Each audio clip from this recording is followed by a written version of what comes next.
আজকে আমি কোনো রকম বাটাবাটির ঝামেলা ছাড়াই চাপা শুটকির ভর্তাটা করে দেখাবো। হ্যালো এভরিওয়ান, আসসালামু আলাইকুম। আশা করছি সবাই ভালো আছেন। তো আজকে আমি চাপা শুটকির ভর্তাটা একদম বাটাবাটির ঝামেলা ছাড়াই করছি।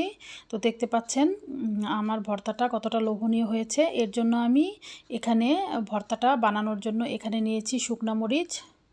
তো ঝালটা আপনারা আপনাদের পছন্দ মতো দিবেন। আমি এখানে নিয়েছি 2টা গোটা রসুন এবং পেঁয়াজ কুচি, আর নিয়েছি চাপা শুটকি। শুটকিগুলোকে আমি খুব ভালো করে ধুয়ে নিয়েছি। এখানে আমি 15 থেকে 16টা শুটকি নিয়েছি। তো এখন সবগুলো উপকরণই আমি একটি ব্লেন্ডারের জাগে দিয়ে দিব। এই চাপা শুটকি ভুনাটা কিন্তু গরম ভাতের সাথে খেতে ভীষণ মজা লাগে। আপনারা অবশ্যই এভাবে ট্রাই করতে পারেন। যারা বাটাবাটি করতে পছন্দ করেন না, অথবা যারা ব্যাচেলর আছেন, প্রবাসী ভাইয়া আপুরা আছেন, তারা কিন্তু ইজিলি এভাবেই এই ভর্তাটা করতে পারেন। ভর্তাটা এভাবে বানালেও কিন্তু খেতে ভীষণ মজার হয়। তো আমি ব্লেন্ডারে ব্লেন্ড করে নিয়েছি।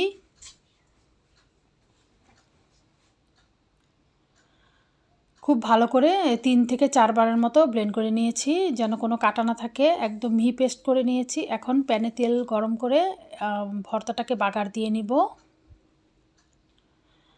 খুব সহজেই কিন্তু এই ভর্তাটা বানানো যায় এভাবে।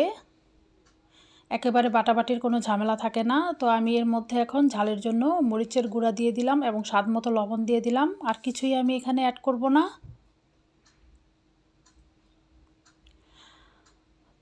তো এখন নেড়েচেড়ে ভাজা ভাজা করে নামিয়ে নেব। আস্তে আস্তে কিন্তু আমার ভর্তার কালারটা চলে আসছে, দেখতে পাচ্ছেন।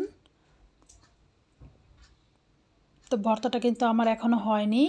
তো এভাবে করে ভর্তা বানিয়ে কিন্তু আপনারা খেতে পারেন। এবং এই ভর্তাটা কিন্তু ফ্রিজে নর্মাল চেম্বারে আপনারা 10 থেকে 15 দিনের মতো সংরক্ষণ করতে পারবেন। একেবারেই ভালো থাকবে। যাদের কাছে ভর্তা বানানোটা ঝামেলার মনে হয়, তারা কিন্তু এভাবে বানিয়ে ভর্তাটাকে ফ্রিজে রেখে দিতে পারেন এবং দীর্ঘদিন খেতে পারবেন।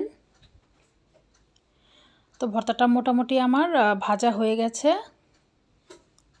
আর একটু ভেজে নিব। ওই যে তেলটা উপরে যখন ভেসে উঠবে তখন আমার ভর্তাটা হয়ে যাবে।